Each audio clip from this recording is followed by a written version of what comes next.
إنما التعلم والتعليم والتذكر والتذكير والنفع والانتفاع والإفادة والاستفادة والدعاء إلى الهدى والدلالة على الخير والحث والتمسك بكتاب الله وسنة رسول الله ابتغاء مرضات الله وقربه وثوابه سبحانه وتعالى. Praise Allah subhanahu wa ta'ala, praise it's worthy of beneficent bestower of bounties. Allah subhanahu wa ta'ala, the bestower of favors, the granter of desires in terms of nearness to Him and in terms of the life hereafter. We ask our Lord Most High and Gracious to send copious and unlimited blessings and salutations upon our beloved Prophet, Sayyiduna Muhammad sallallahu alayhi wa ala alihi wa sahbihi wa sallam. And we acknowledge the traditional owners of the land and we pay our respects to their elders past and present. If you want, move this thing forward or push it around and then come try and make one line better if you can. Hey guys, if you don't mind coming around a bit. Unless there's a lot of people, it's better to just have one line, that's it.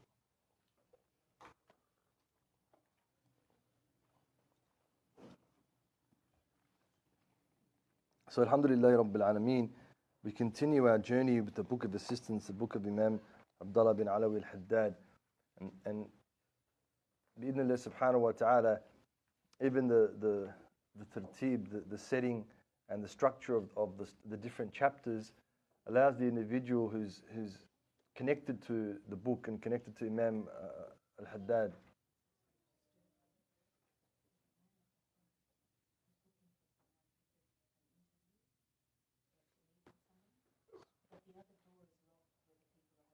Muhammad will take a look at it. Jazakumullah khairan. So the person who's connected to inshallah, Imam al-Haddad, the Book of Assistance, the Prophet of Allah والسلام, and Allah subhanahu wa ta'ala.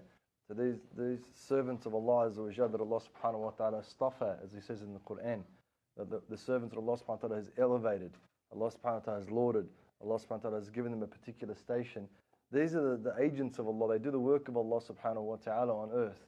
And their main role, it's got different roles, but Imam Haddad, they call him Qutub al-Irshad. He's the guider.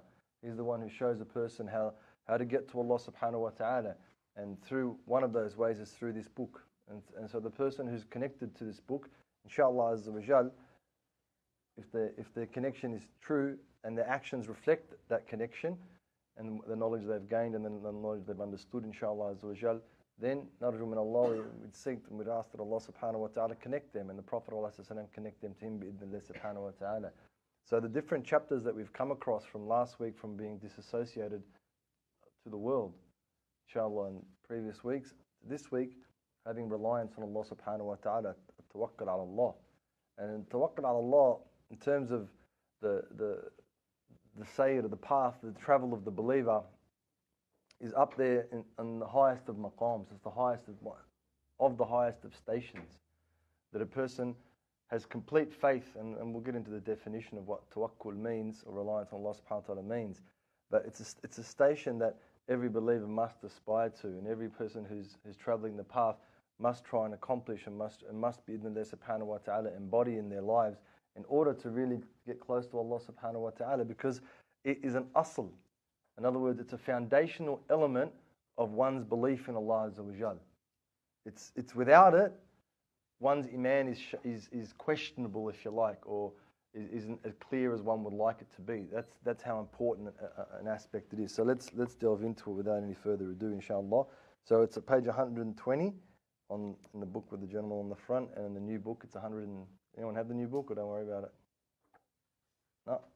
All right, so it's 120 in the English. We'll start, as we always do, with the Arabic. Qala al-mu'allif rahimahullah, radiyallahu anhu wa ankum, nafa'na bihi wa bikum. He says, Fasl, وَعَلَيْكَ بِالتَّوَكَّلِ عَلَى اللَّهِ فَإِنَّ مَنْ تَوَكَّلَ عَلَى اللَّهِ كَفَاهُ وَأَغْنَاهُ وَتَوَلَّاهُ. And he says, Allah subhanahu wa ta'ala, وَمَنْ يَتَوَكَّلْ عَلَى اللَّهِ فَهُوَ حَسْبُهُ. وَالتَّوَكُّلْ مِنْ ثَمَرَاتِ صِدْقِ التَّوْحِيدِ وثباته في القلب واستيلائه عليه. وقال الله سبحانه وتعالى رب المشرق والمغرب لا إله إلا هو فاتخذوه وكيلا.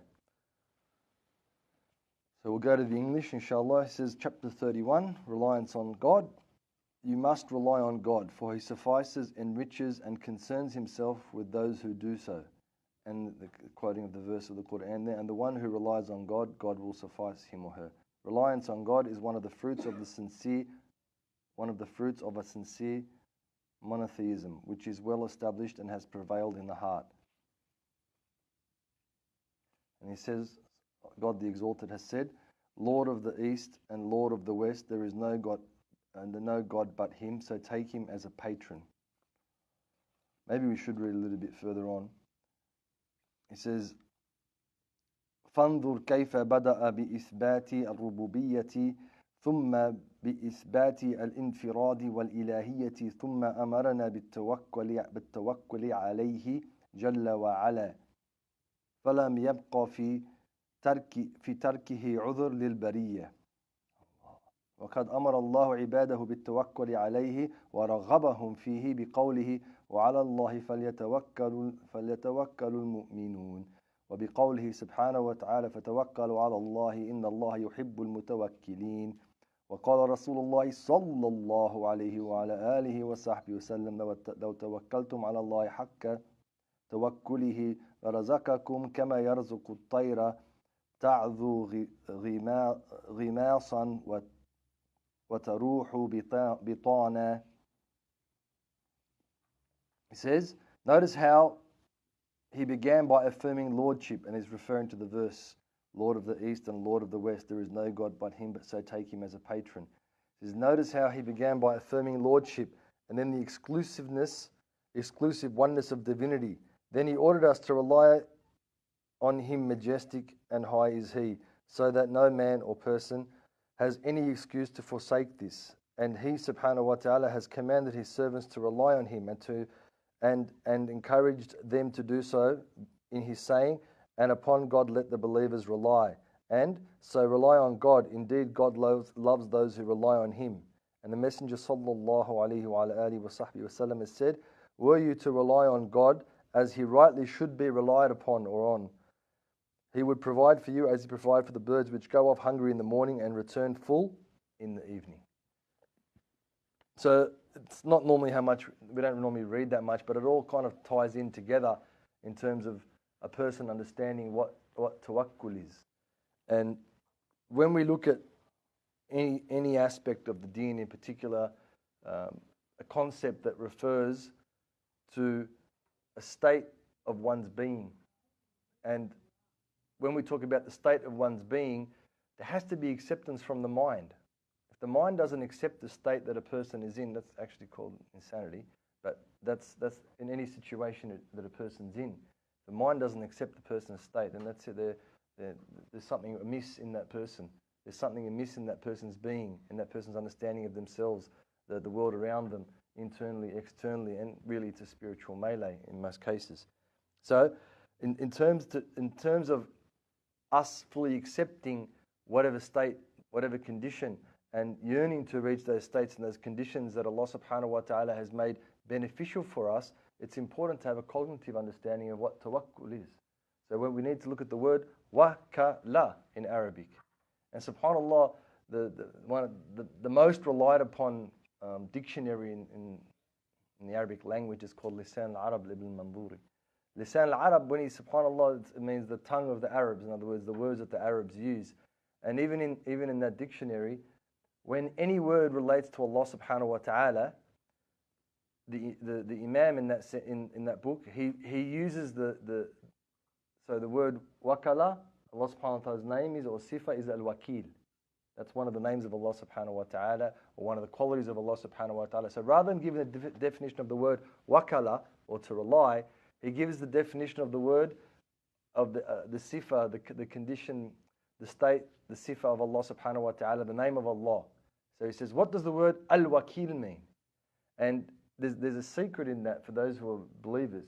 There's a secret in that for those who yearn to understand, because in essence, what the Imam is talking about, it's a dictionary, right? It's a dictionary. But to understand the meaning of the word, by understanding that quality of Allah subhanahu wa ta'ala, then the meaning of the word comes naturally. Because the words that Allah subhanahu wa ta'ala has chosen that reflect who He is, His sifat, His qualities subhanahu wa ta'ala, there's a secret behind that. And so when we say al-wakil subhanahu wa ta'ala, We're talking about the one upon whom which the believer is convinced that that one, and in that sense Allah subhanahu wa ta'ala, can suffice him or her of all his or her affairs. So when a person, funnily enough it comes back to lawyering, when in the Arab language, when someone, in English it's called to retain a solicitor or to retain a lawyer.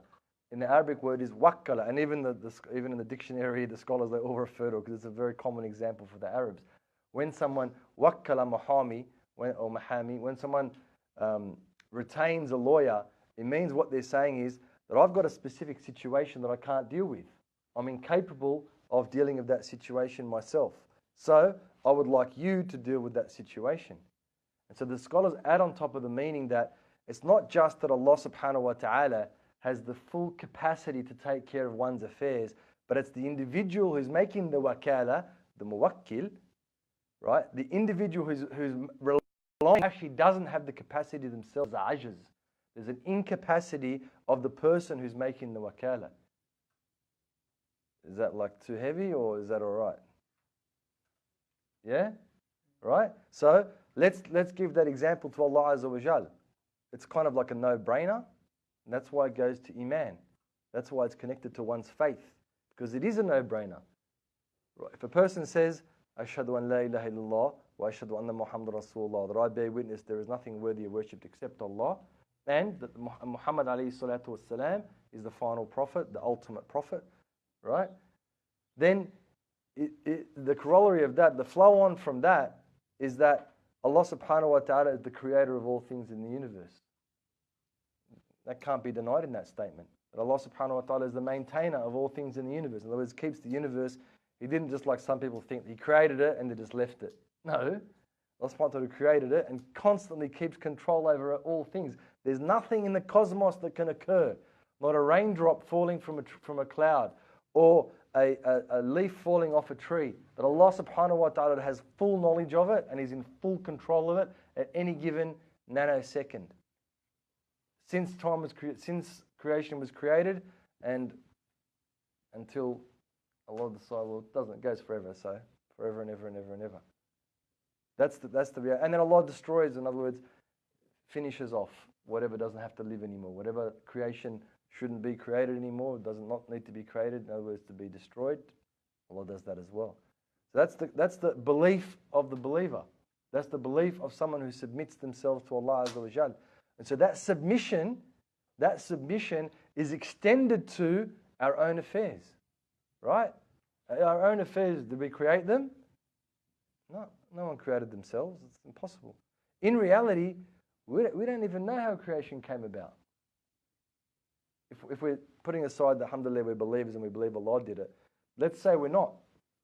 Let's say the individual says that, whatever, I don't believe in any. Where did it come from? Oh, we don't know.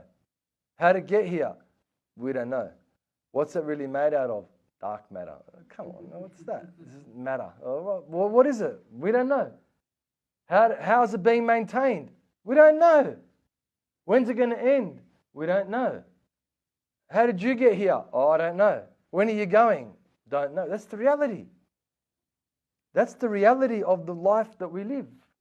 But alhamdulillah, we know because we know Allah. But saying those that don't know. So once a person accepts that Allah subhanahu wa ta'ala is that's it, the one and only, is the only thing worthy of worship and the only one, in reality then one has to accept that tawakkul. One has to know that all affairs of an individual, whether it be mentally speaking or physically speaking or spiritually speaking or metaphysically somewhere in between them speaking, have to be relied upon by Allah, to Allah subhanahu wa ta'ala. The individual has to rely upon Allah. Because, and the statement is, La hawla wa la quwwata illa billah. There is no state and no condition and no power, no state, no condition, and no power except by that of Allah subhanahu wa ta'ala. So how can the believer, how can the one who believes in La ilaha illallah Muhammad Rasulullah have any other conviction or any other thought? It's impossible if the person's a true believer. And Imam Ghazali, he talks about it, he says, when a person says, Ashhadu an la ilaha illallah, La ilaha illallah, la sharika lah. Wahdahu, la sharika lah. That statement that we say regularly. How can a person say, La ilaha, there's nothing worthy of worship? He's singular. Wahdahu, there's only his own, subhanahu wa ta'ala. La sharika lah. No association of any partner or any similar power or any likeness of anything else. Right there, that's tawakkul. Imam Ghazali talks about it. Lahul mulk, everything that in creation belongs to him. Wa lahul hamd, and that's the other aspect of it. So it's the saying there's someone more capable, or in this sense Allah. We're talking about it in the colloquial linguistic sense. Wakkaltu fulan. Listen, someone's owes me money and I can't get that money out of him. Can you go and get that money off that person? This person A tells person B. So person B is more capable than person A in that particular thing. Right? That's the first aspect. So they know that they're more capable. Secondly, person A realizes that ajaz, there's incapacity on person A's part. And then the next part of it is person A's got to rely on person B. Right? Person A has got to have the confidence, the trust in person B. If person A is ringing up person B all the time, come on, what happened? What'd you do? Oh, what did he say to you? What did you say to him? Why didn't you say that? You should have said this. Are you sure you can do it? Mate, this is pretty tough, this bloke. What's going to happen to the relationship between person A and person B? Maybe once or twice it'll go, but 3, 4, 5, 10, 8, 15. What's going to happen to that relationship? Right? It'll deteriorate, end up being nothing. And then if we look at the relationship between the individual, the believer, and Allah subhanahu wa ta'ala, وَلِلَّهِ الْمَثَلْ الْأَعْلَى, the example of Allah is much more elevated and grand than that, and glorious. So, for the believer to realize that Allah subhanahu wa ta'ala is more capable than themselves, that's a no-brainer. That doesn't take brains. The second aspect of it, to realize that the individual is incapable. That's a little bit harder because we think we're capable. We think we can lift and carry and push and pull and shoot and make and destroy, and we think we can. So that's a little bit, it's sometimes this way and sometimes that way. But the last one, to know that the person that you've, in this sense Allah, to know that Allah subhanahu wa ta'ala is going to take full care of one's affairs, that's hard. That's hard. Shouldn't be, because when we think about it, that's the basis of our faith. Yet we make it hard upon ourselves because, as the Prophet said, ﷺ, if we had true reliance on Allah subhanahu wa ta'ala, we'd be like the birds. Allah subhanahu wa ta'ala would give us sustenance like He gives the birds. They fly out in the morning, their guts are empty, and they fly home in the afternoon, their guts are full. They don't have internet, do they? Not that I've seen. Twitter is not made by birds, is it? Right? It's not. No internet, no cars, no factories, no farms, no maps. They don't have schools to teach their kids how to go and the chicks how to go and chase grubs or whatever they eat these days. They don't have any of those things. What do they have? Rely on Allah, right? Tawakkul. They just rely on Allah. They say, oh, wait a minute, I'm a bird. Where do I come from? God created me, Allah created me. Well, if He created me, He's going to decide when I live and when I die. So I'm going to go out, and if Allah has decided for me to live, I'm going to eat. If He's decided for me to die, I'm not going to eat. And that's it. That's why the Prophet said, if we had the reliance that the birds had, Allah subhanahu wa ta'ala would take care of all our affairs. But unfortunately, because we're a different creature, like the birds, they act on instinct. That's Allah has put that instinct in them, and they work on that. Maybe cockatoos and parrots are a little different. They talk or whatever, but that's the birds. Except for the crow. The crow's a fasik. The crow doesn't have that yaqeen in Allah subhanahu wa ta'ala. So what does the crow do? The crow every time they finds a bit of extra food, the crow digs a hole and buries the food. You know that story about Sayyidina Nuh? Yeah, you do. I've said it 50 times in the class. At least. Tell us the story about Sayyidina Nuh. Hey, everyone's always forgotten. No, not Musa, not the parting of the seas. Tell us about Nuh alayhi salam. Seriously can't remember. And the crow, can you remember it?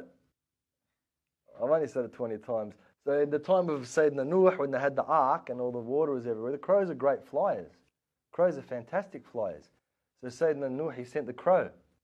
It's in the stories, and it's not Sahih, it's in the stories, Israeliyat and that. So he sent the crow, and the crow went and he found land, and guess what he did? Didn't come back. He's a fasik. Al-Fusaq al-Khams, the Prophet ﷺ, there's 5 fasik, liars, unreliable, backstabbing, lowly creatures. Al-Fa'ar, al-Mouse, al-Wazaqa, al-Gecko, al-Hayya, Thu'ban is the snake, al-Aqrab is the scorpion, wal-Ghurab, so there's the crow. Those ones, if there's no law against it wherever you are, if you find those, it's sunnah to kill them, but in a humane way, of course. Whatever humane way you can come up with, sunnah to kill those 5 fusaq, they're like hypocrites or whatever. So the crow is one of them. So when Sayyidina Nuh sent the crow, he didn't come back. He's supposed to come back, let Sayyidina Nuh know that there's land. And then that's when the story of the dove came in, because doves are also, pigeons are good flyers as well. And then he sent the pigeon came back with the leaf, with the olive leaf. So these are fasik. So he doesn't believe in Allah Azza wa Jal, and he's crazy. Crow's like the most gutless bird you ever want to see. It's huge, especially Aussie crows. They're huge with long beaks, and they're the most gutless because, and they're scared of death. When one of them dies, they all fly around and lose it because, they don't have the tawakkul on Allah. Their reliance upon Allah subhanahu wa ta'ala is weak. But the other birds, like the willy wagtail, willy wagtail? You don't know the willy wagtail. What kind of Aussies are you? Seriously don't know willy wagtail? That's sad. I want to put a picture up, inshallah. Really, you don't know willy wagtail, the little black and white bird, and he shakes his tail. He's making zikr with his tail. Right? You don't know the willy wagtail? Man, that's sad. Really. Khair. Anyway. Come on, man. I see the willy wagtail all the time in Bankstown. I see him, of all places. It's the CBD. It's hardcore city, concrete jungle there. So he's a little black and white bird, and he makes like in tweets, but his tail shakes all the time. I don't know what his official name is, but that's his colloquial name. Or the kookaburra. You know the kookaburra? Don't tell me you don't know the kookaburra. Yes. Right? He's making dhikr. These animals, they make the dhikr of Allah Azza wa Jal because they believe in Allah.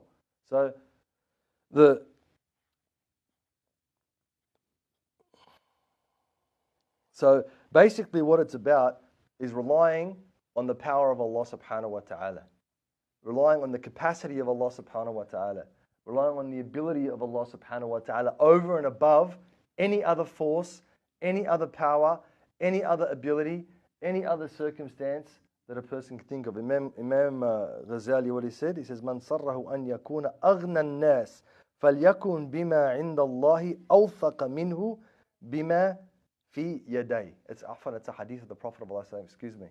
It's not from Imam Ghazali. He says, whoever would be happy to be the richest or the wealthiest or the least in need of all people. Who would want to be the richest of people?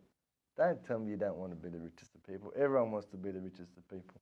He says, فَلْيَكُنْ بِمَا عِنْدَ اللَّهِ. So the person should know that which is with Allah subhanahu wa ta'ala, awthaq, it's more reliable, it's more trustworthy than that which is in one's own hands. That's reliance. That's reliance on Allah subhanahu wa ta'ala. That, yeah, I've got money in my pocket, okay? Or my card or whatever we have today. There's rings and watches and all sorts of things. Your phone, you can buy things with that, just swiping it or whatever it might be. So I know that in my bank account there's whatever, $1,000. But true reliance is that what Allah subhanahu wa ta'ala is going to give me, the things that Allah subhanahu wa ta'ala is going to take care of me with, is more trustworthy than that money in my pocket. How? How do you think that would be? Think about it yourselves. How do you think that would be? How do you think it's possible that which is with Allah subhanahu wa ta'ala is more reliable than that which is in your pocket? Because you created us, all right, but specifically in that example. Maybe you're not even going to get to it. You might lose it, right? You can go, you disappear, which means losing it, yep. Okay, if it's on your card, maybe the internet's going to go down, maybe the electricity is going to go down, maybe they're going to accept your currency wherever you go. Well, you don't know what it is. We never think that, of course, because money is everything. And if I got money, I got opportunity. If I got money, I can do whatever I want. And because we never think that, our reliance isn't on Allah subhanahu wa ta'ala. It's on ghayrillah, sharika lah. It's a sharik. It's a partner. Said, oh, Allah's got power, money's got power. Credit card, whatever it is, Visa, MasterCard, Amex, whatever it is. Right? It's got power. What do you mean? I can buy whatever. If I got an unlimited card, platinum, whatever it is, I can buy a Lamborghini if I want. Whatever the deal is. So that's the meaning of that. That we don't know. That we don't know. We don't know where the real benefit for us in any of these things is, and we don't know whether we're going to actually get that thing. So the lunch that's in my lunchbox, do people have lunchboxes anymore? Or is that outdated? Still do? Alhamdulillah, some things never change. All right, so the lunch that's in my lunchbox, I'm more reliant on the sustenance that Allah subhanahu wa ta'ala is going to send me than the lunch I have in my lunchbox, which is in my bag, which is on my back or on my shoulder or wherever it may be. That's the proper reliance on Allah subhanahu wa ta'ala. That's the shape that it takes. That's the practical application of that. So when I'm in my car, right, what am I relying on?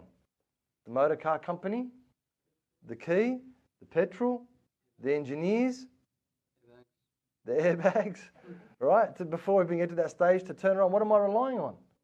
Right? That's what my reliance should be upon. Maybe the thing's going to fail. But my reliance should be that which is with Allah subhanahu wa ta'ala is more certain, is more trustworthy, is more reliable. That's the essence of tawakkul ala Allah subhanahu wa ta'ala.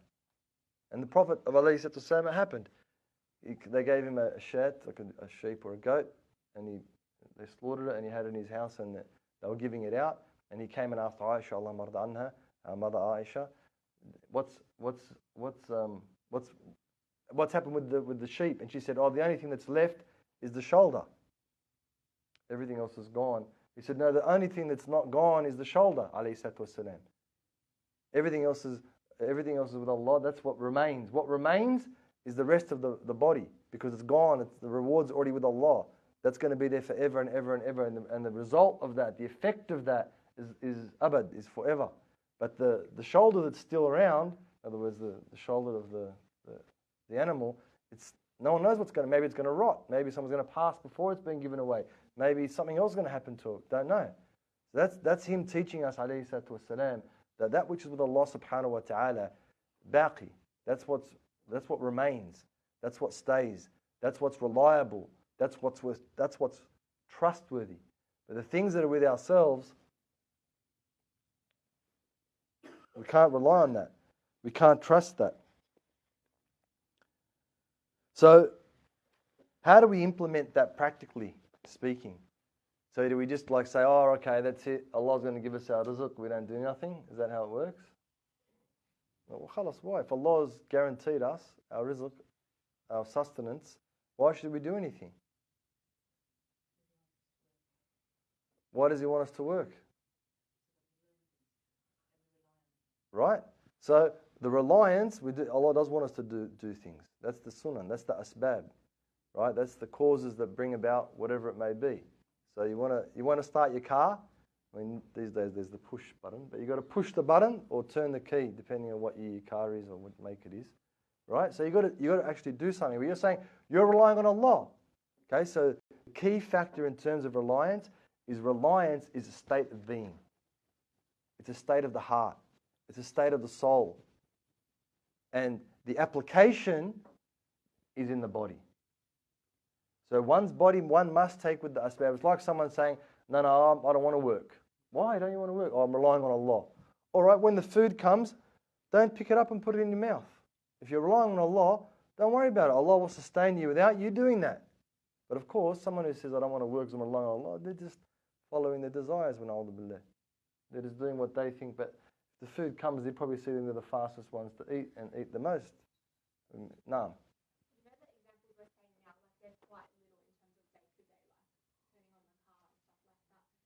Would we have to, in terms of kind of reaching that station of tawakkul, would we have to think about tawakkul in those little mini daily tasks, or is it like the bigger things, like something bad has happened or something really good has happened, you're like, oh, let's kind of ibadah. Or are they two different? Like, So the question is, do we rely on Allah? Do we have to tawakkul on Allah subhanahu wa ta'ala, on Allah in big and small things? Of course. Because we know that everything that happens in the universe and the cosmos is controlled by Allah Azza wa Jal. So the tawakkul isn't so much about the good or the bad. It's the tawakkul is about either our state, personally, the condition around us, the world, whatever's going on. In other words, war or safety or whatever it might be. And also our sustenance. They're the main things that it's based upon. So in other words, the tawakkul would be if you fell in a boat, you're in a boat and you fell off the boat and there's a whole bunch of sharks around. Your tawakkul, what do sharks do? They eat meat. What do we? Meat. Yeah, bait, shark bait as the surfers say. Okay? So our tawakkul is that if Allah has ordered that to happen, that I'm going to die, I'm going to die. If they're going to eat me, they're going to eat me. If Allah has ordered that they're not going to eat me, then they're not going to eat me. So it's not on the reliance upon the sharp teeth of an animal that's made of cartilage, which is amazing in and of itself. It's not upon that reliance. It's upon the reliance that Allah subhanahu wa ta'ala, whatever He has decreed is going to be. So it's rather than me interpolating into a situation what I think is going to happen in terms of the bigger things in life, or what I may want to happen. It's not that. It's that I ufawwidu amri ila Allah, inna Allah basirun bil ibad. That I tafweed means I give up istislam. I give up, I surrender my own affair, my own thoughts about a circumstance or a situation to that which Allah subhanahu wa ta'ala will decree. Because Allah basir, He has the insight about the human being and about the state. Does that answer the question? yeah, I meant like kind of being more cognitively aware. So if I'm like walking out of my house like and about to turn on my car, thinking like actually thinking in my head, oh, this is from Allah. Like being cognitively aware about those things. Whereas when something like if you're in the middle of the ocean with sharks around you, you're going to be switched on like, oh, if Allah wants me to die, I'll die. If He doesn't, I won't. That's So, in terms of the state we're kind of aspiring to. look, those little things help you. So the question is the difference between certain circumstances. When should one be focused and when should not one be focused? So the person who doesn't focus on the little things, they're certainly not going to. When they fall in that, you ever watch like a YouTube clip or whatever when someone's scared of a shark or something, they just completely lose it, right?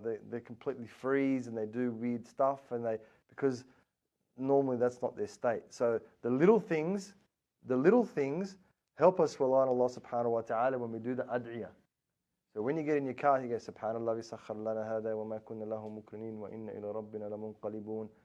Bismillah, tawakkalna ala Allah, Allahu Akbar, Allahu Akbar, and then smile at the end and all these things. When you do the dua, that's going to remind you, right? When you're going into the bathroom, when you're putting on your shoes, when you're putting on your clothes, when you're brushing your teeth, brushing your hair, when you're looking in the mirror, when, those ad'iyah that you read on a daily basis, those supplications that you read, that's going to keep that reliance in the little situations. That's the kind of surah. And if you don't know any of the dua, it's Bismillah. Bismillah this, Bismillah Rahman Rahim, Bismillah Rahman Rahim, to open, to close, to do whatever. A'udhu billahi minash shaitanir rajim, Bismillah Rahman Rahim is even better, especially if you're going to somewhere where it's a bit nasty, like dirty or whatever. A'udhu billahi minash shaitanir rajim, to protect you from the shaitan, the jinns, and the bad vibes, bad evil spirits, whatever you want to call them. So those little ones will build that faith, will build that intensity in terms of reliance on Allah subhanahu wa ta'ala. So when the bigger ones occur, then the person, doesn't lose their reliance and doesn't lose their connection on Allah subhanahu wa ta'ala. All right, so that's the definition of it.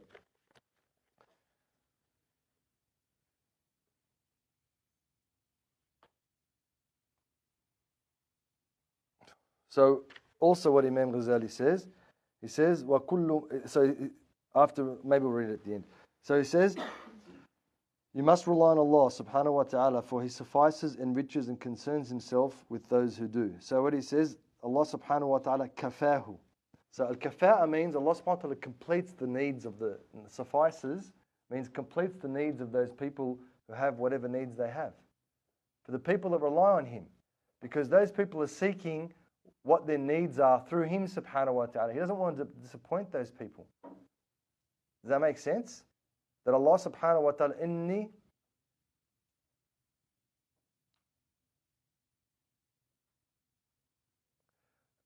'inda dhanni 'abdi bi. That's the hadith. I am according to how my servant sees me, feels how I am, whatever you want to say. Dhann is like imagines me to be, if you want to put it that way. So if the person's saying that, Ya Allah, I'm relying on you because I know you're the one to rely upon, and I can rely on no one else, including myself. That's the condition of that servant. You think Allah is going to let that servant down? No way.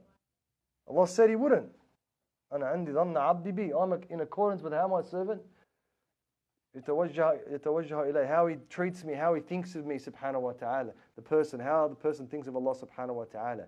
And then for the believer who believes in Allah, the more they believe, guess what happens? Right, exactly right. MashaAllah alayki.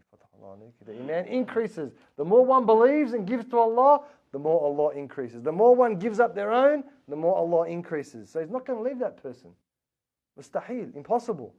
Kafahu, complete and perfect their needs. Enriches. Aghnahu. Aghnahu means the person, enriches doesn't really cover it. Aghnahu meaning that al-ghina is becoming free of need. So the person who relies on Allah subhanahu wa ta'ala will become free of the need of others. They talked that when we went to India, we met with some of the mashaykh, and they talked about one of the mashaykh, Maulana Umar Palampuri. He's from this area called Palampur in Gujarat in northwest India. And we met his son there, mashallah, Maulana Yunus. And he was telling us about his old man, his father, rahimahullah ta'ala, that when he used to come from school, his mum used to make food for him, but not tell him. You know, she used to put it in the cupboard, and she said, "Oh, I'm hungry." He's like, she used to say to him, "Go pray 2 rak'at to Allah Azza wa Jal. Allah will send you the food." So he used to pray 2 rak'at, and he used to, find the food and eat it. And his mummy did that, trained him. And then one day she got caught up in the traffic, whatever, couldn't come on time. She came and seen her son, and she goes, "Are you hungry?" He goes, "No, I ate." She goes, "How did you eat?" He said, "I prayed 2 rak'at, and I ate." Right? So the reliance is on Allah subhanahu wa ta'ala. And then when the reliance on Allah subhanahu wa ta'ala and the belief is there subhanahu wa ta'ala, the person becomes free of need from anyone but Allah. Aghnahu. That's what ghina is. That's what being rich is. We say, the Arabs, the Lebanese in particular, they say, ghani. Hada shakhas, this person is ghani. Meaning they've got money, which means they're free of need. They don't need to ask anyone, "Oh, can you help me move? I'm moving house tomorrow." He doesn't need to ask. He's got money, gets the removalists. Or whatever my situation is, it doesn't need to ask people because he's got the cash. And in a sense, that's what ghina means, free from need. The person will be free from need from anyone except Allah. And then he says, وَتَوَلَّاهُ. Gives him a station. He says there, concerns himself. Allah subhanahu wa ta'ala with those who do. يَتَوَلَّاهُ makes him a wali of Allah, or her a wali of Allah subhanahu wa ta'ala, gives them a station, gives them a maqam, gives them a wazifa, gives them a vocation in this world where they're working for Allah subhanahu wa ta'ala, and they can feel that directly. Like we read today, it's not hocus pocus. I don't know what that word means anyway, but it's not funny business. We read today, whoever read Surah Al-Kahf, read about who? Who is it?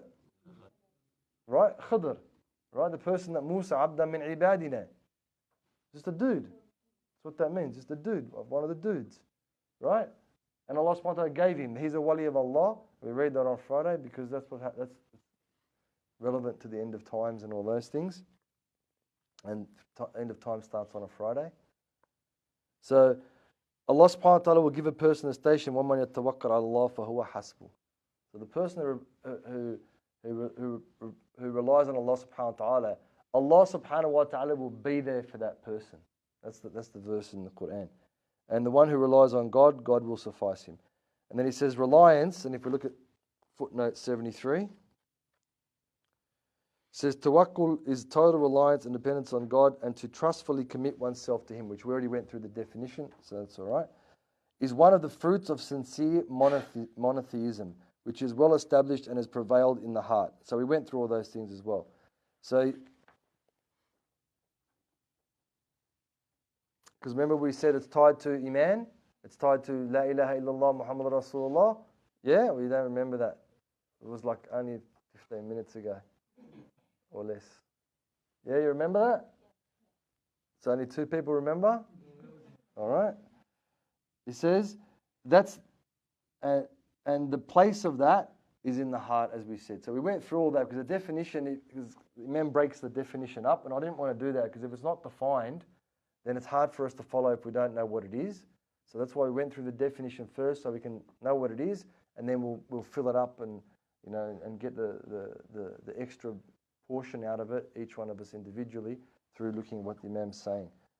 He says, قال الله سبحانه وتعالى رب المشرق والمغرب لا إله إلا هو فاتخذه وكيلا.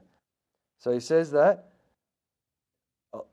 Lord of the East and Lord of the West, there is no God but Him, so take Him as a patron. So that now he goes through, and we went through this as well, but not specifically to this verse, but we went through it generally. He says, now notice how he began Allah subhanahu wa ta'ala by affirming lordship. Rabb, that's the first thing. Rabb, lordship is the owner, the controller, the creator. That's the Rabb. And then exclusive oneness of divinity. He says, Rabb al-Mashriqi wal Rabb al-Maghribi, the Lord of the West and the Lord of the East. And then he says, there is no God but Him. Allah subhanahu wa ta'ala says that about Himself. La ilaha illa huwa. That's it. He's the only one. So if you want to rely, really that's the only one you can rely on. Huwa, the one, that's it. Huwa means, it means Him in the literal sense, but it means nothing. Let me rephrase that in English. Huwa means, you can say Him, but that's not really the meaning of it. It kind of means that there's no other but that one. That's if you want to look at it. No other but that. Or no other but this thing. But it's referring to a masculine in the Arabic language. So that's it. There's nothing else. Nothing else but Him subhanahu wa ta'ala. So that's that reaffirmation of the things we were talking about in belief. That one, when they submit to the power of Allah, they submit. They say, La ilaha illallah Muhammad Rasulullah. That's all that's left is Him. And then he says, فَاتَّخِذْهُ وَكِيلًا. And then ordered us to rely on Him subhanahu wa ta'ala so that no man has any excuse to forsake this. So what he's saying is, the way that the verse is put together, Rabbul Mashriq, all right, is the Lord of the East, Lord of the West. That means He's Lord of everything. La ilaha illa huwa. No other Lord but Him. No other power but Him. No other force, no other sovereignty but Him subhanahu wa ta'ala. So in that case, take Him as your, and I think the word is patron that they use. Wakil means the one responsible of your affairs. The one responsible for all your affairs. It says,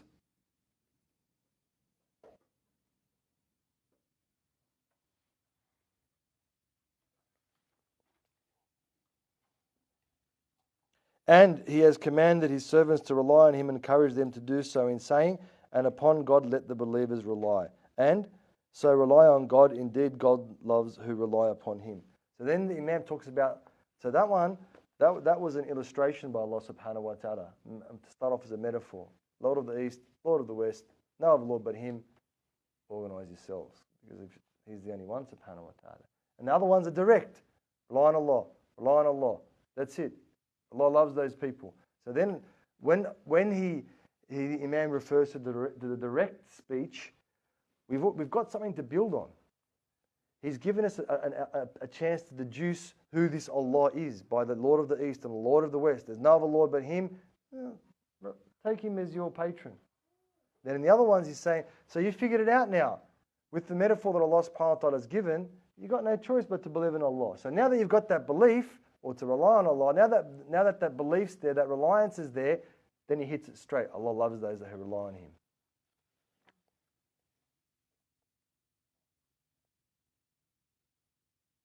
And He says, وَعَلَى اللَّهِ فَلْيَتَوَكَّلْ الْمُؤْمِنُونَ. Again, tied to Iman. The people, what does He say? And upon God let the believers rely. So if a person believes in Allah, then that's the natural state is then to rely on Him subhanahu wa ta'ala. And the Messenger of God, may blessings and peace be upon him, has said, were you to rely on God as he rightly should be relied upon or on, he would provide for you as he provides for the birds which go off hungry in the morning and return full in the evening. And we went through that. Okay, we went through that. Allah subhanahu wa ta'ala doesn't give us that sustenance in that easy way the birds get it, because the doubt is with us. Right? If you thought, or if I thought, or someone thought that it was through their capacity and their ability, particularly a believer, if someone thought it was through their capacity they earned sustenance, and they bought a Lamborghini, right? And Allah gave them the Lamborghini, what would happen to that person's conviction? No. If they thought it was their own capacity and ability. What's that? It would be.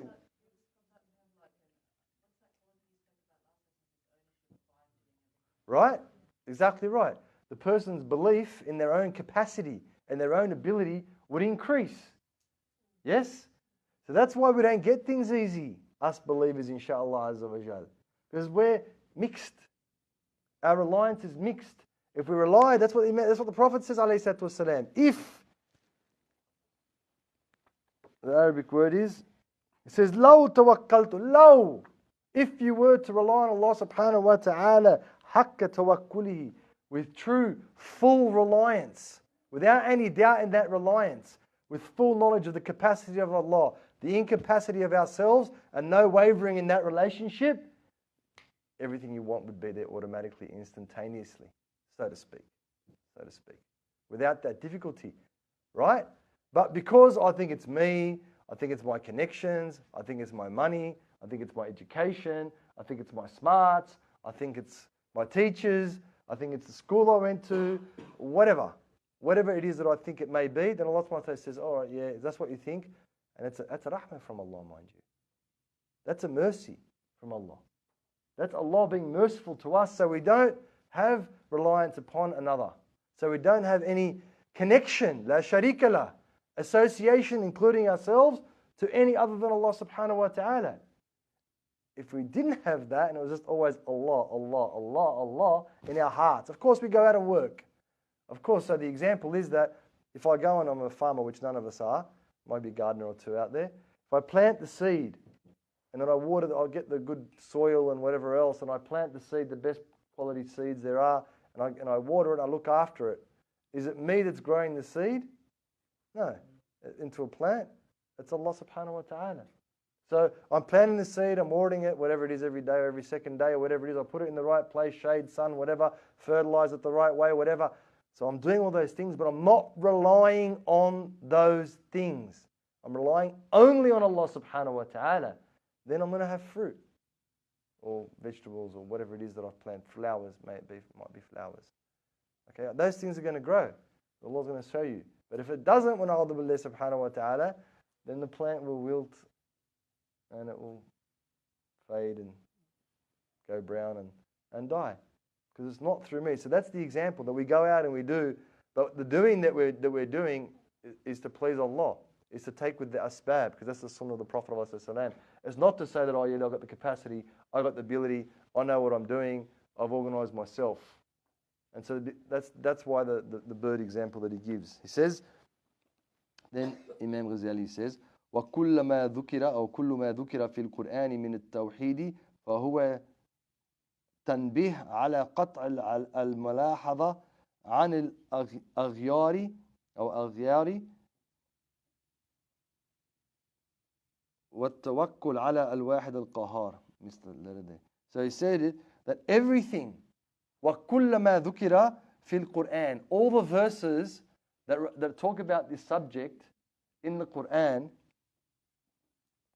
when it refers to tawheed, in other words, the unity of Allah, the singleness of Allah subhanahu wa ta'ala, all those verses are about cutting off one's association, cutting off one's reliance, cutting off one's comfort with anything but Allah subhanahu wa ta'ala.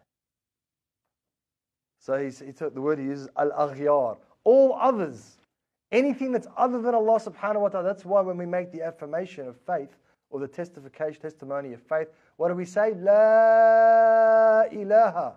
La ilaha. Or everything other than. We deny everything other than Allah. And that's what the Tawheed is. And that's what all these verses in the Qur'an are about. Cutting off the relationship with anything but Allah subhanahu wa ta'ala. Wa sallallahu ala sayyidina Muhammadin wa alihi wa sahbihi sallam. So are there any questions about that? About anything? Naam. Fadl. Tawakkul, who can say? Reliance. Okay? To rely on Allah subhanahu wa ta'ala. Did you have the book? Did you have a look at it? It's there, page 120, reliance on God. That's what tawakkul means. So it's chapter 31. Have a look at it or download it or whatever. Have a look at it. All right. Anyone else have any other questions about the subject or anything else? No. So what's the wisdom behind introducing reliance after disassociation? Wouldn't you rather introduce reliance first and then move to disassociation? Because you wouldn't disassociate until you had something to associate. It's a good question. So in what's the wisdom about Imam al-Haddad's wisdom about firstly doing a chapter on disassociation and then doing reliance on Allah? Because when the glass is full, put any more in, it overflows. So if we recall the first class we did about the world and the dunya, it was tough. Now it was really hard because sha'sha'at fil qulub, it's all over in the heart. It's like a weed that grows, when a weed becomes overgrown, it grows in every single place, and it's hard to pull it apart, or a rope that's been knotted, or a string that's been knotted for a long time. It's hard to pull it apart. So Imam al-Haddad wants to remove firstly bi'idhnillah subhanahu wa ta'ala our association with the world and put in its place tawakkul ala Allah subhanahu wa ta'ala.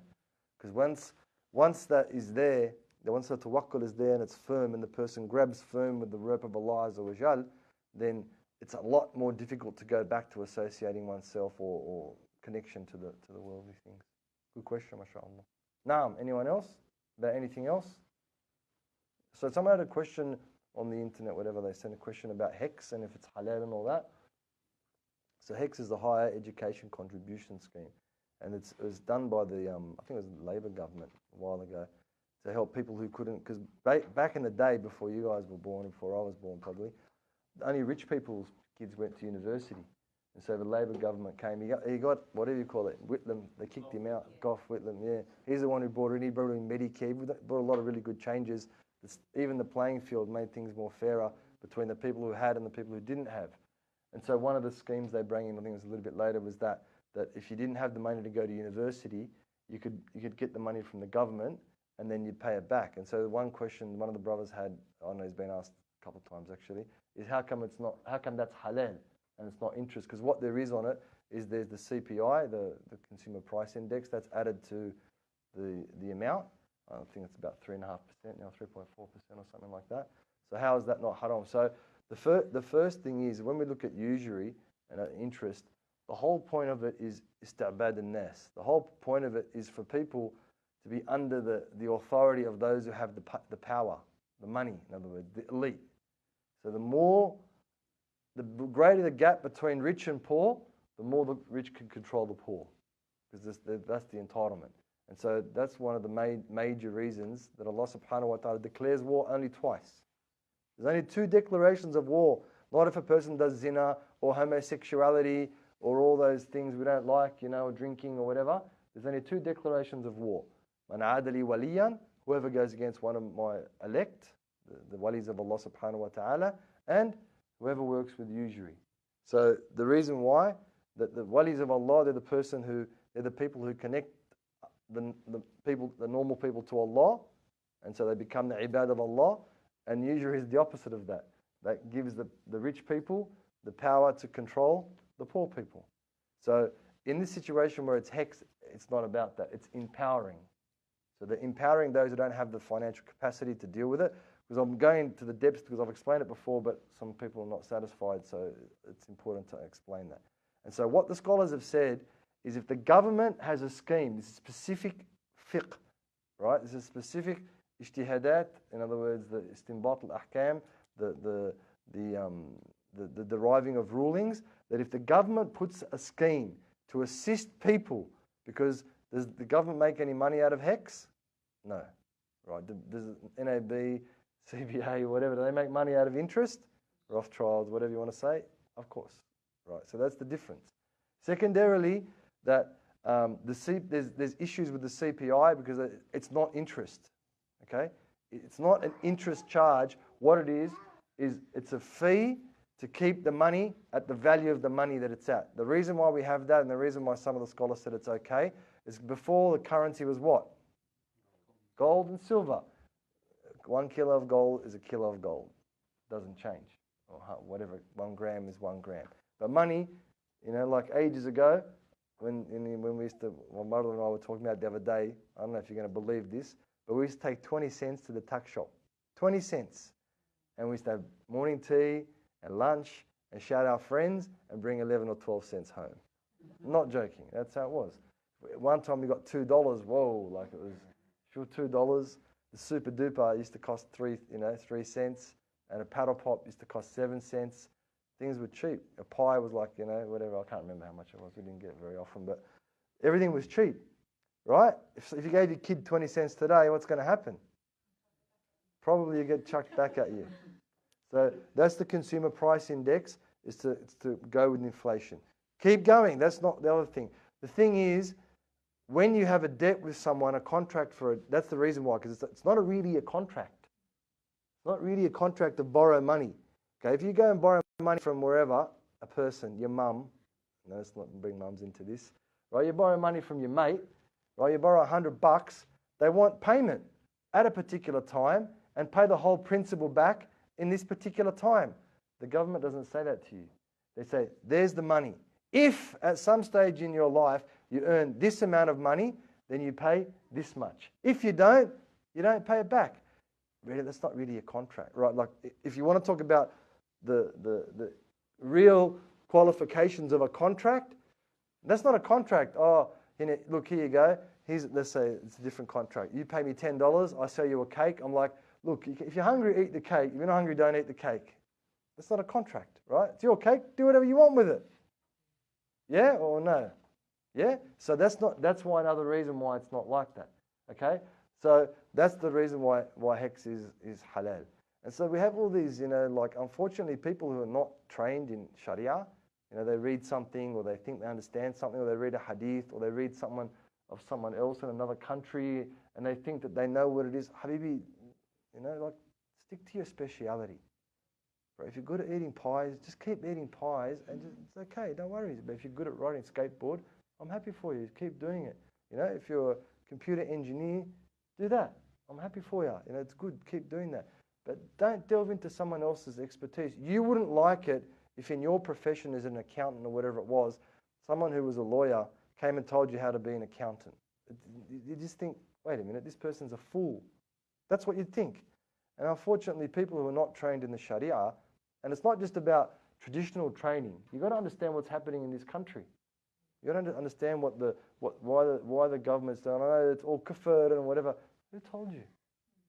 Where's the stipulation, right? Where's the stipulation that if someone does a good thing by you, they have to be a believer and, have 100% faith in Allah subhanahu wa ta'ala and never miss a prayer? And where are you getting that from? The Prophet ﷺ, when he died, alayhi salatu wasalam, right? He was doing business with a Jew. His dir'a, right? His shield, his chain mail, right? It was used as security for a loan from a Jew. And nothing against Jews, right? That's life. That's how the Prophet used to do it. So don't try and come and tell me you're more pious than the Prophet. Like, I know it's a bit of a rant and all that, but that's not what I'm going at. All these people coming in and bringing these things that you don't understand. Ask the question. Don't go and tell me how it is, because you don't know how it is.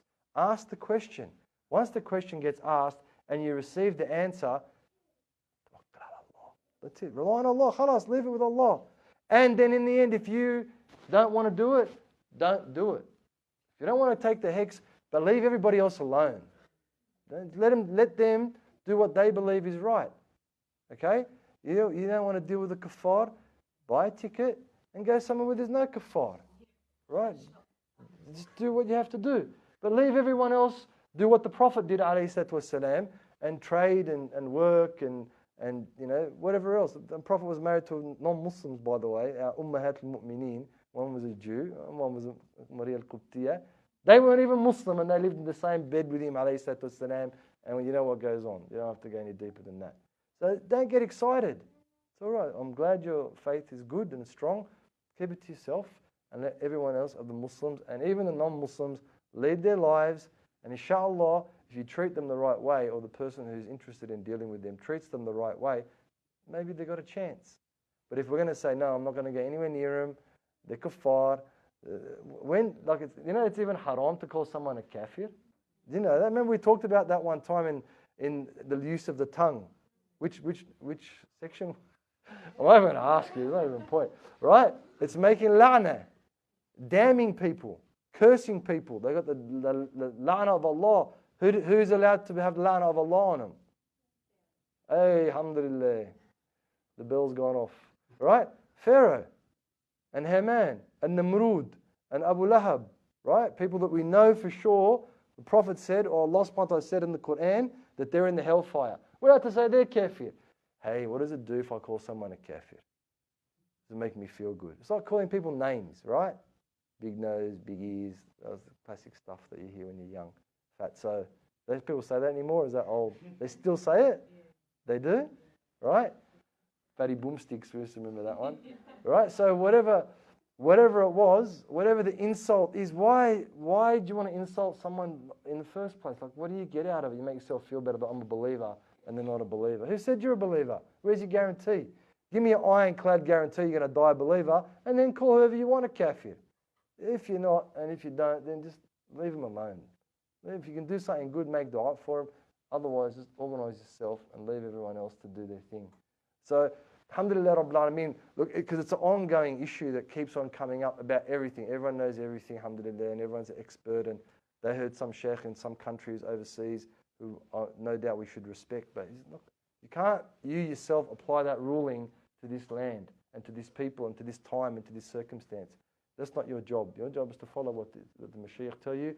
And if you don't want to, hey, that's good. You go and do your own thing. Just leave everyone else alone. Nice and easy, inshallah, subhanahu wa ta'ala. All right, any other questions? No. I'll come back to you. Buying the house here as well, I've heard two different kind of explanations. One is, I know it's like interest is haram, but then there are scholars who say if it's your first time, if it's a necessity, you are allowed. So the question is, which I didn't really want to get there, but we had to, I suppose, is what about interest in like buying your first home and all that sort of stuff?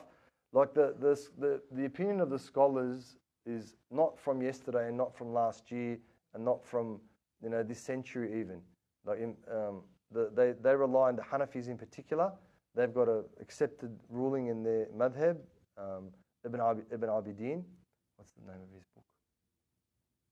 He's a Damashqi scholar. He lived about 150 years. I forget. Anyway, he's got a book, and that's the Mu'tamad, and he talks about it, and he says that in the land where there isn't Islam, so to speak, he says that al-uqud al-fasida ja'iza. So the contracts that are, remember we talked about this one time as well. We talked about contracts and offer and acceptance and the subject matter of the contract. So the subject matter of the contract is halal. In other words, if you're purchasing something that's halal, a phone, buying a pig, you're buying a phone, right? But you're using interest to buy it, then in that situation, if there's no Islamic banks and whatever, and Islamic infrastructure, it's jaiz, which means it's not halal, it's permissible to do it in a circumstance. So some scholars have said that goes over to banks and whatever else, and you can buy your house in that way. That's what some scholars have said. That's what the Hanafis say. That's mu'tamad indahum. Like that means that's been used for centuries. It's not something that came about, whenever. The first house one is just a fallacy. That's no one says that, right? It's interest and you can use it if you decide to. But this is what they also say. They also say about other types of contract, including a marriage contract. So would you go about and do a marriage contract with someone? That's the other question you've got to ask yourself. Would you do it? So that's the question is, it comes back to the individual and their circumstance. Oh, maybe I shouldn't ask that question. Maybe it should be in a different circumstance. So you got to ask yourself, is that necessary for you? Is that something you want to do? Always refer back to the verse where Allah subhanahu wa ta'ala declares war on the people that do it. And then it's up to you if what you decide to do it. But again, if you don't want to do it, leave everyone else alone. Right? Other people have got a different situation than you. And the scholars have been talking about it for centuries. Centuries they've been talking about it. And then there's all these other banks that have come up with so-called lending institutions. They're not banks. And they do it the halal way, they say. Check it out. If you feel comfortable, then you can do it that way. But it's, you know, it's something that if you want to do it, you should speak to someone personally yourself about your own circumstance. I don't mean a scholar.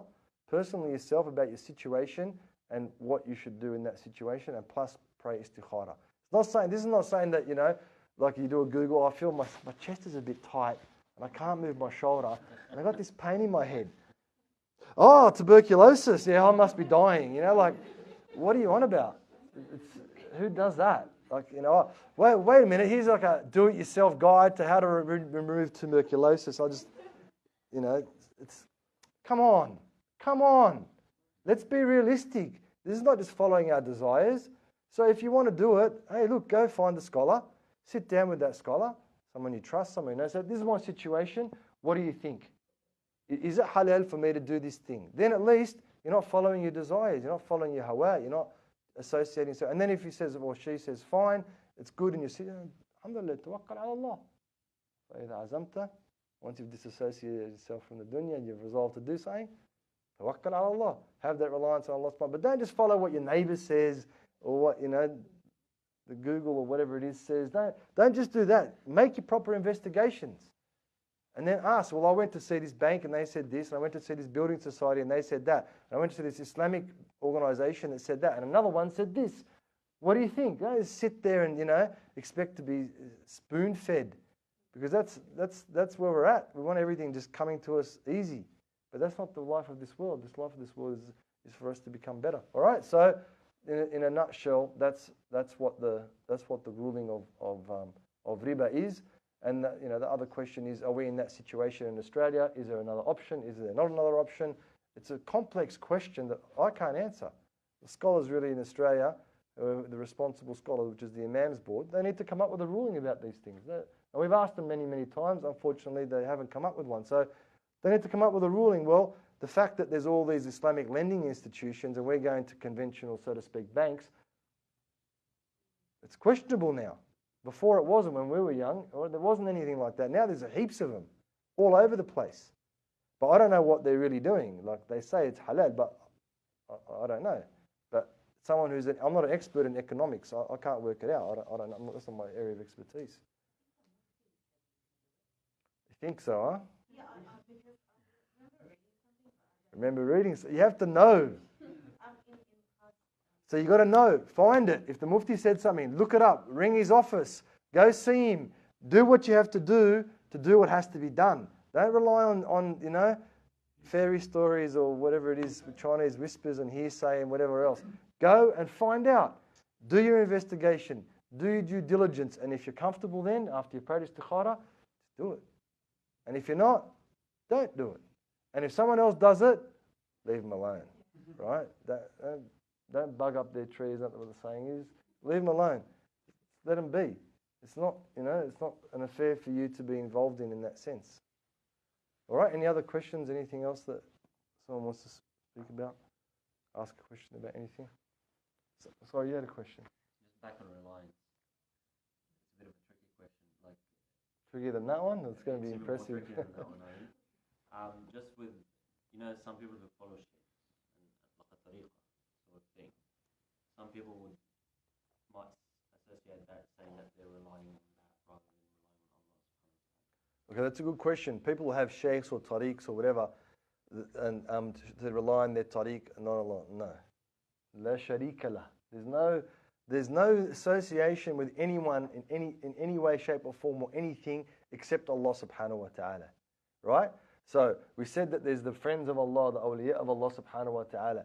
What the belief is, the reliance is that Allah subhanahu wa ta'ala, through this asbab, through this person, through this individual, through this book, through this whatever, is showing that the person who's murid who's seeking that way. But the reliance isn't that the Shaykh is God, or the Shaykh knows something that Shaykh is closer to God than that individual, and so they're using that Shaykh to get to Allah subhanahu wa ta'ala, or that tariq, or whatever it might be. So yeah, that's the, and of course that's been the way since Allah subhanahu wa ta'ala created Sayyidina Adam, and then he had his kids, and they taught each other, Shaykh to student, teacher to student, teacher to student, teacher to student. But the reliance isn't on the Shaykh. What can the Shaykh do? Shaykh's a makhluq.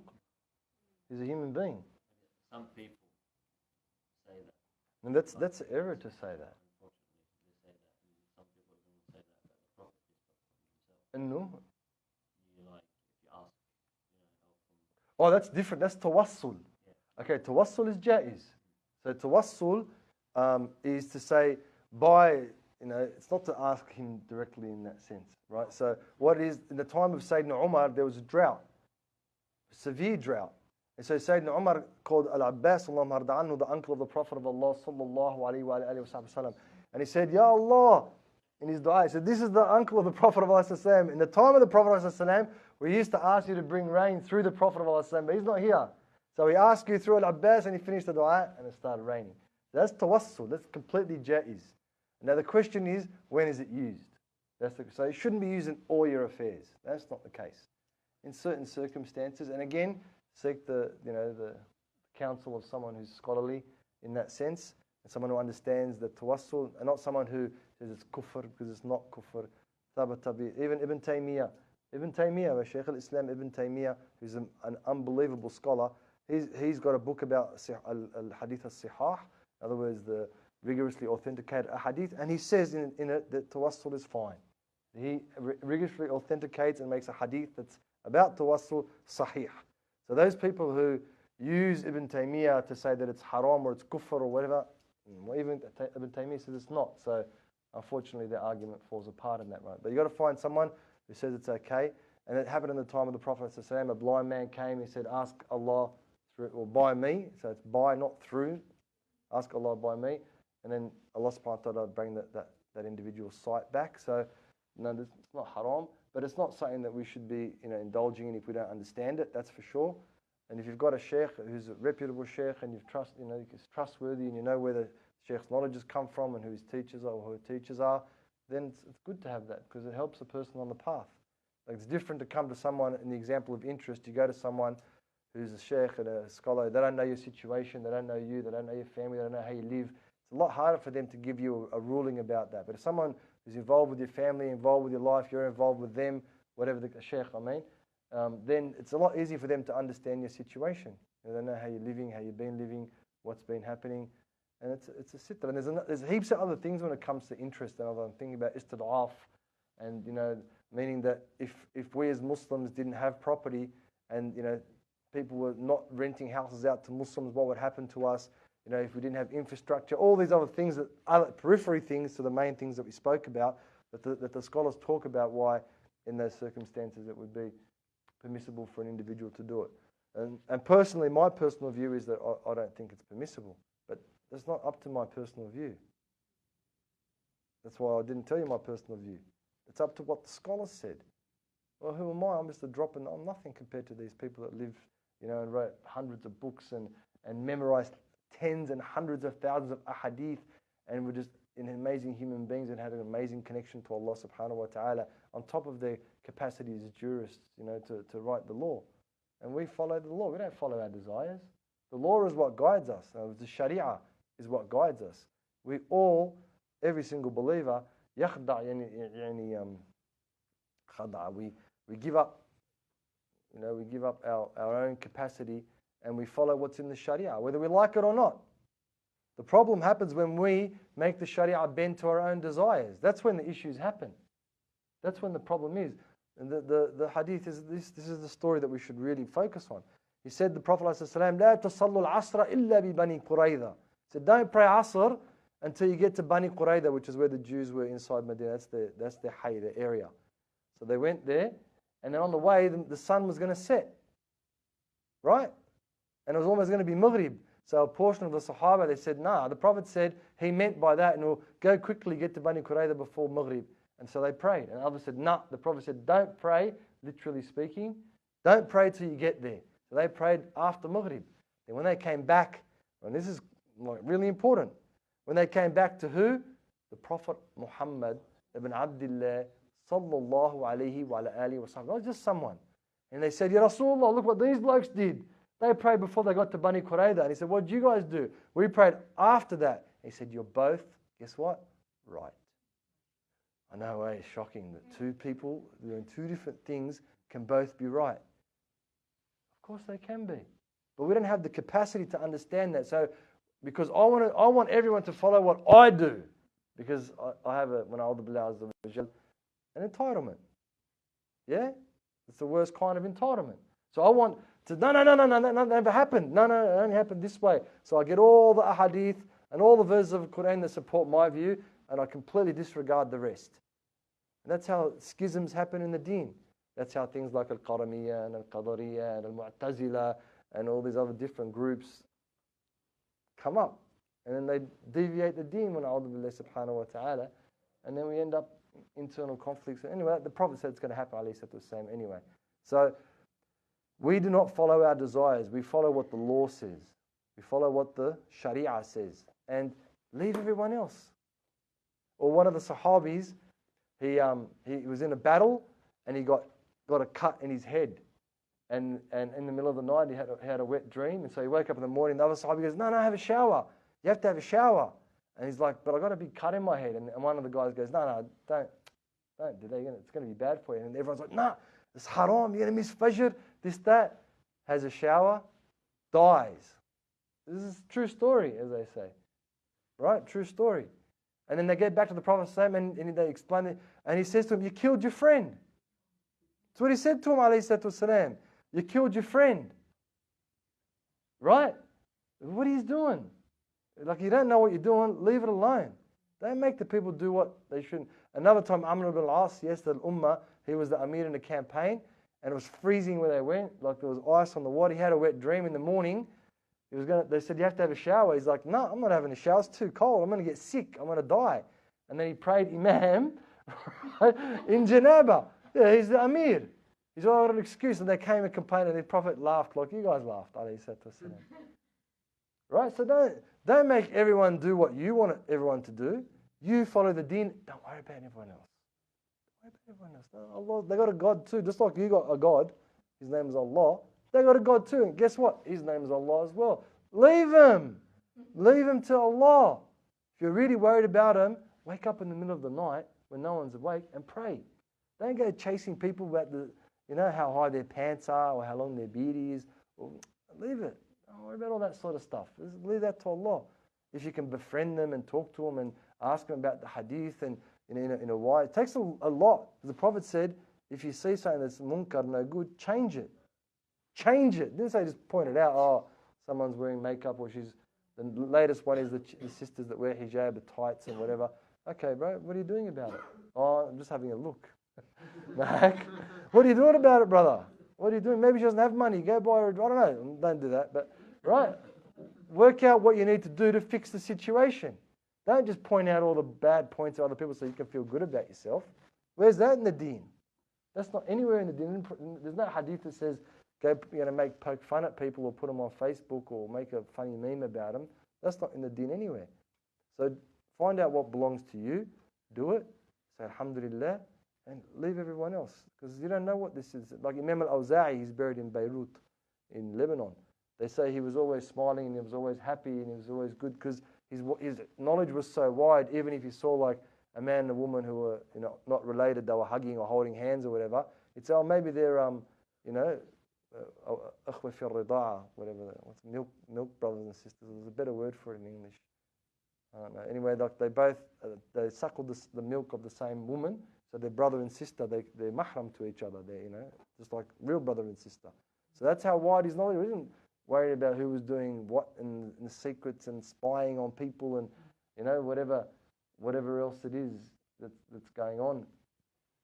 Why should we, like spying on people that you hate on Facebook? It's spying still. It's still spying. Oh, so you don't use Facebook anymore. Snapchat, because Facebook's for old people. Whatever it is that you're using, right? What do you care what people you don't like are doing? What do you care? Why would you spy on someone you've got a conflict with to see what... How does that help you in any way, shape or form? It doesn't. So these things we need to leave the people. Leave the people to their Lord, subhanahu wa ta'ala. Leave them to that. You do what's right, and by people seeing your example, inshallah, they'll do what's right. All right, any other questions? Sorry, that was a long answer, eh? Naam. Some they say there's 3 different types of wet dreams, or 3 different types of dreams, but some come from the body, like the person needs to get that out, so they have a wet dream, and some are rahmani, some are from Allah, that the person's going to get into a bad situation, so Allah sends it, and some they're from shaitan. Yeah, it's a good question. I've never heard of a question of the prophets getting it. I can't recall ever reading anything about the prophets getting them. No, I can't recall anything. If I come up with something, I'll let you know. None. That's a good question as well. Anything else? No.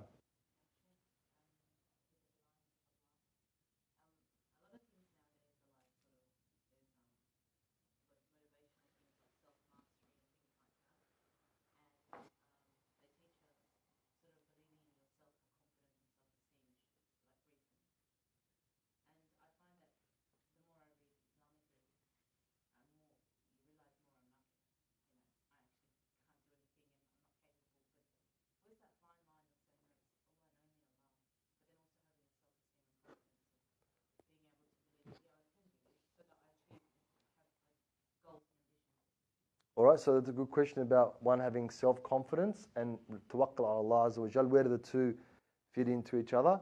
Well, we don't have self-confidence. How can you have confidence in something that's fani, that has no power and no ability and no capacity? Our reliance is on Allah subhanahu wa ta'ala. So if you look at that, if you look at what they say to you, what the real meaning of self-confidence is faith. The real meaning of self-confidence is faith in Allah. Because what's confidence about?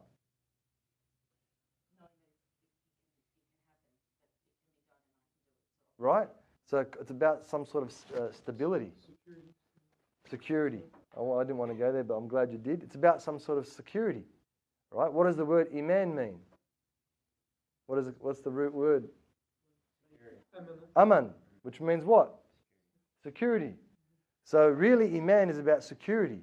That's the meaning. The real meaning of the word is that safety, that security, amana, to be safe. And iman is the faith in that safety from Allah Azza wa Jal.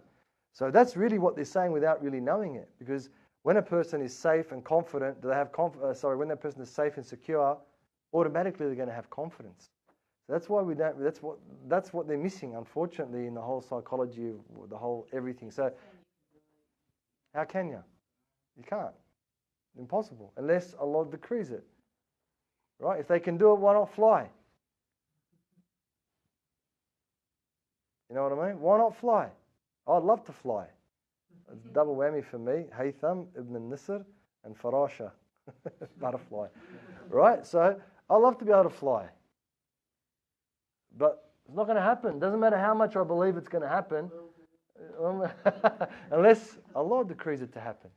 If Allah decrees it to happen, for sure it's going to happen. So unfortunately, how can you have confidence in something that's finite, that doesn't have control over their own affairs, being me? I can't. So the reality is that it's the tadarru', it's the exact opposite of that actually. The more I base myself to Allah subhanahu wa ta'ala, the more Allah subhanahu wa ta'ala elevates me.